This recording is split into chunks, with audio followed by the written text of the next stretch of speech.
ഇഷ്ടം പറ്റല്ല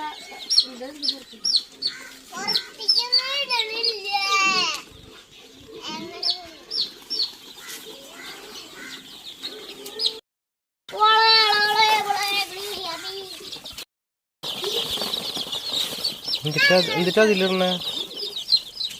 എന്തിട്ടടി എന്തിട്ട് ചെയ്യണ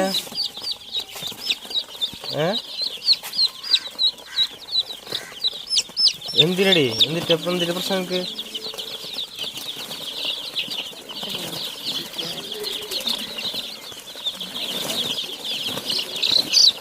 എണ്ണാനാണോ